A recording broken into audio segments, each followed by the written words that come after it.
আমন্ত্রণ জানাচ্ছি প্রিয় দর্শক, নিয়মিত আয়োজন কথোপকথনে আজকে আমাদের সঙ্গে আলোচনায় যুক্ত রয়েছেন ব্রিজের সম্পাদক, সিনিয়র সাংবাদিক সালাউদ্দিন শরীফ চৌধুরী। সালাউদ্দিন শরীফ চৌধুরী, আপনাকে স্বাগত জানাচ্ছি আমাদের অনুষ্ঠানে। এবং যে বিষয়টি নিয়ে গত 2-3 দিন আপনি বেশ অনবরত নানান ধরনের লেখালেখি করছেন, সেটা হচ্ছে ডক্টর ইউনূস। তিনি এই মুহূর্তে ফ্রান্সের প্যারিসে রয়েছেন। এখানে তিনি নানান ধরনের কর্মকাণ্ড চালাচ্ছেন, তার ব্যক্তিগত বিভিন্ন কাজের পাশাপাশি সম্ভবত বাংলাদেশ কেন্দ্রিক নানান ধরনের কার্যকলাপ তিনি চালিয়ে দিচ্ছেন। অনেকের সঙ্গে বৈঠকও নাকি তিনি করছেন, এমনটাই আপনি জানিয়েছেন। আসলে কি হতে চলেছে সেখানে বসে তিনি কি ধরনের লবিং করছেন, কোন ধরনের কর্মকাণ্ডে এই মুহূর্তে তিনি ব্যস্ত রয়েছেন, যদি আপনি আপনার জায়গা থেকে বিস্তারিতটা জানান আমাদেরকে। অনেক অনেক ধন্যবাদ। প্রথমত আপনাকে এবং আপনার সম্মানিত দর্শকদেরকে পবিত্র ঈদের শুভেচ্ছা।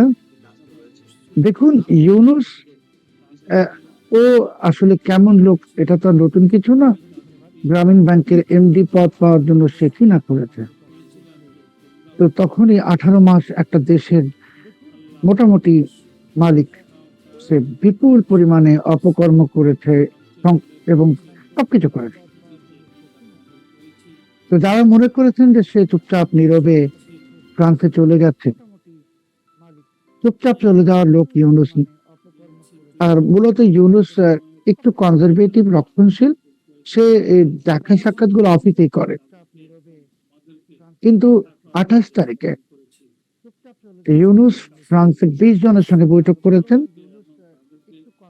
এবং সেই দলে ছিলেন আলোচিত ইউটিউবার পিনাকি ভট্টাচার্য।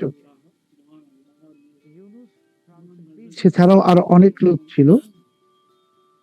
এবং এই বৈঠকের পর বা আগে বা পরে ইউনূস বাংলাদেশে কয়েকজন অবসরপ্রাপ্ত বা বরখাস্ত সামরিক কর্মকর্তার সাথে ভার্চুয়ালি বৈঠক করেছে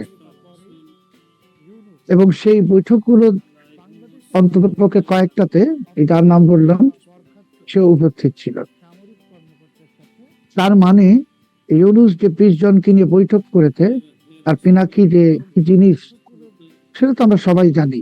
মানে বাংলাদেশে অস্থিতিশীলতা সৃষ্টির জন্য একটা হলো এই অ্যানার্কিস্ট ফারহাদ মজহার, আর একটা এটা পিনাকি। এগুলোর কাজই হলো বাংলাদেশে দাঙ্গা বাঁধিয়ে রাখা, ঝামেলা বাঁধিয়ে রাখা, বাংলাদেশকে অশান্ত করে রাখা। কারণ এই দুজনই, আপনি খুব ভালো করে লক্ষ্য করবেন যে এরা আসলে ভারত বিদ্বেষী না, ঠিক, এরা আসলে বাংলাদেশ বিরোধী। তো এই বৈঠকগুলোর পর যেটা বললাম 20 জনের, তারপরে এই যে সেনা অফিসারদের সাথে কথাবার্তা ইউনূস করেছে এবং ইউনূস ফ্রান্সে প্যারিসে বসে আপনার কিছু সন্দেহজনক সংস্থার সঙ্গে যোগাযোগ করেছে। তাদের একটা হলো রাশিয়ার ওয়েগনার গ্রুপ, অন্যটা হলো আয়ারল্যান্ডের আইরিশ রিপাবলিকান আর্মি, IRA। এদের কিন্তু প্রচুর গুপ্ত ঘাতক আছে। তো ওয়েগনার গ্রুপেরও গুপ্ত ঘাতক আছে, আপনি জানেন, IRA এরও আছে। এখন ফ্রান্সে বসে সে এই 20 জনের সঙ্গে বৈঠক করছে, সাবেক বা বরখাস্ত সেনা অফিসারদের সঙ্গে কথা বলছে এবং যারা ভাড়াটে খুনি, সহজ কথায়, এদের সঙ্গে যোগাযোগ করছে। সেটা কেন? মানে ভাড়াটে খুনির সাথে তার কোনো ক্ষুদ্র ঋণের কোনো সম্পর্ক নাই, কোনো কিছুরই সম্পর্ক নাই। তার মানে ইউনূস একটা ষড়যন্ত্রের মধ্যে আছে এবং সেই ষড়যন্ত্রটা হলো -2। -2 মানে আওয়ামী লীগ বিএনপি নয়। -2 মানে জি, এদেরকে মাইনাস করে দিলে তার দলের অস্তিত্ব থাকবে না। জনগণের কাছে এটি আসলে বিশ্বাসযোগ্য করে তোলার মতো আপনি কোন জনগণ তো সবসময়, আমাদের দেশের জনগণ তো খুব সরল সহজ।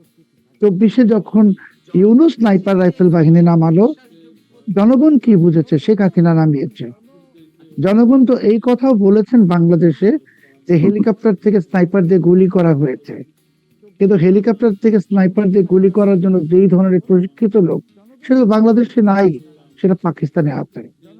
তাহলে পাকিস্তান থেকে তো এসেছিল স্নাইপার বাহিনী এই বাংলাদেশে, আর স্নাইপার রাইফেল গুলো পাকিস্তান থেকে এসেছিল, সেটা আমার কাছে তো, আমরা ব্রিড থেকে একটা তদন্ত করছি, আমরা রিপোর্ট প্রকাশ করব 2-3 সপ্তাহের মধ্যে। কাজে ইউনূস যে প্রান্তে গিয়ে হঠাৎ করে সক্রিয় হয়ে গেছে, হঠাৎ করে এই যে আমি বললাম যে অবসরপ্রাপ্ত এবং বহিষ্কৃত সেনা অফিসার সাথে কথা বলছে, যেই পিনাকি ভট্টাচার্য কিছুদিন আগেও ইউনূসের 14 গোষ্ঠী উদ্ধার করেছে গালাগাল করে, সেটা তো আপনি জানেন। এখন তাকে নিয়ে বৈঠক, মানে এই সমস্ত এরা সবাই একই সূত্রে গাঁথা সব ষড়যন্ত্রকারী। এরা এখন নতুন ষড়যন্ত্র করছে। মানে সেই ষড়যন্ত্রটাই আসলে কি এই মুহূর্তে তাদের যে গোল সেটি কি? ইউনূস ইউনূস বাংলাদেশে ফিরে আসতে চায় ক্ষমতায়, বাংলাদেশের ক্ষমতার মসনদে ফিরে আসতে চায়। এবার আর যেন কোনো নির্বাচনের জন্য চাপ না থাকে, এবার আর যেন কোনো তাকে চাপ দেওয়ার মতো কেউ না থাকে। তাহলে সেটার জন্য একমাত্র পথ হলো -2, সহজ করে শেখ হাসিনাকে মেরে ফেলা, তারেক রহমান সাহেবকে মেরে ফেলা। এবং এটা এখন তারা যদি আন্তর্জাতিক গুপ্ত ঘাতকদের সাথে বৈঠক করে থাকেন, ওয়েগনার গ্রুপের কথা বলছেন বা আইরিশ গুপ্ত ঘাতকদের কথা বলছেন, তারা তাদের টার্গেটটা কি? শেখ হাসিনা এবং তারেক রহমান দুজনকে শেষ করে দেওয়া। এখন তারেক রহমান তো বাংলাদেশে রয়েছেন, সে কিন্তু আরো ওয়েগনার গ্রুপ বা আইআরএ দিয়ে শেখ হাসিনাকে হত্যা করতে পারে। আর বাংলাদেশে তো আমি বললামই, কিছু অবসরপ্রাপ্ত এবং বহিষ্কৃত সেনা অফিসার, তো ওরাই তো আছে, বাইরের কেউ তো দরকার নাই। বাংলাদেশে কি এই যে যখন 24-এ স্নাইপার রাইফেল নামলো, কারা নামালো? এই অবসরপ্রাপ্ত এবং বহিষ্কৃত সেনা অফিসাররাই তো এই সমস্ত স্নাইপার রাইফেল চালিয়েছে। এবং তারা তো কেউই তারেক রহমানের উপর খুশি না, তারা তো জামাতে ইসলামীকে ক্ষমতায় দেখতে চেয়েছিল। আমি একদম ইঙ্গিত দিয়ে বললাম কারা তারা। এবং আপনি দেখেন যে বিএনপি সরকারের বিজয়ের পর 12 ফেব্রুয়ারি নির্বাচনের পর ওই লোকগুলো যারা ভীষণ ভাবে সক্রিয় ছিল, ওরা ভীষণ ভাবে কথা বলছিল, ওরা চুপ হয়ে গেছে, একদম চুপ হয়ে গেছে, একজনেরও টু শব্দ নাই। কারণটা কি? কারণ তারা নতুন করে ষড়যন্ত্র করছে। এবং আপনি যদি বলতে চান যে আমি তার ইউনূসের ওই রুমে ঢুকে আমি শুনি নাই সে কি বলেছে, কিন্তু এই 20 জন লোক কেন গেল হঠাৎ করে? তারা কি কথা বলেছে? তার সঙ্গে তো যোগাযোগ অনেকে করতেই পারেন, তার নানান ধরনের শুভাকাঙ্ক্ষী আছে, প্যারিসেও রয়েছে, তার তো নানান ধরনের বৈঠক করতেই পারে। এইটা কি খুব অস্বাভাবিক নাকি শুধু আমরা এই 20 জন লোকের সাথে যে বৈঠক সেটির মধ্য দিয়ে নানান ধরনের ষড়যন্ত্র তত্ত্ব খোঁজার চেষ্টা করব? ইউনূসের সঙ্গে দেখা করার জন্য তো বিদেশিরা আসে, আমি বললামই। এবং কখনোই সে তার বাড়িতে এত বিপুল সংখ্যক বাংলাদেশিকে এর আগে ডাকেনি, কারণ এটা গোপন বৈঠক। এবং এই যে নাম বললাম পিনাকি ভট্টাচার্য, উনি যে কি জিনিস সবাই জানে, মানে সে তো একটা চরম লেভেলের একটা বিশৃঙ্খলা সৃষ্টিকারী, তাই না?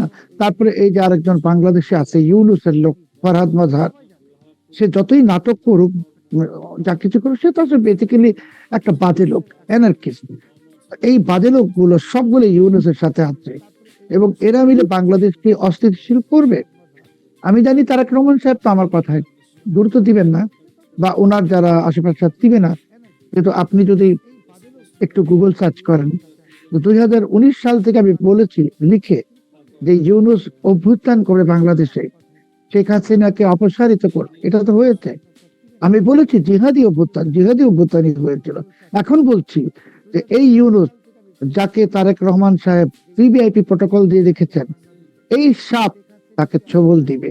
বিকজ ইউনূসের লক্ষ্য আবার ক্ষমতায় আসা, ইউনূসের লক্ষ্য তার মৃত্যুর পূর্ব মুহূর্ত পর্যন্ত ক্ষমতায় থাকা। এই লোভী লোককে তিনি বিশ্বাস করেছেন, লোভী লোককে তিনি মনে করেছেন খুব ভালো, বা হয়তো ভালো হয়ে গেছে ইউনূস। ইউনূসের মতো দুর্বৃত্ত কখনো ভালো হয় না। সে বাংলাদেশে -2 বাস্তবায়িত করবে। তার কারণটা কি সেটা বলে আজকে আমি কথাটা শেষ করব, যে মার্কিন যুক্তরাষ্ট্রের বাংলাদেশে সামরিক ঘাঁটি লাগবে। এবং সেই সামরিক ঘাঁটিটা আপনারা ভাবছেন যে সেন্ট মার্টিন দ্বীপ, আসলে সেটা না, চট্টগ্রামের মধ্যে সামরিক ঘাঁটি লাগবে। মার্কিন যুক্তরাষ্ট্রের আরাকানি করিডোর লাগবেই বার্মার খনিজ সম্পদের জন্য, রেয়ার আর্থের জন্য। এটার কোনোটাই বিএনপি দিবে না। এটার কোনোটাই কোনো রাজনৈতিক দল দিবে না, এটা একমাত্র ইউরোপ দিবে।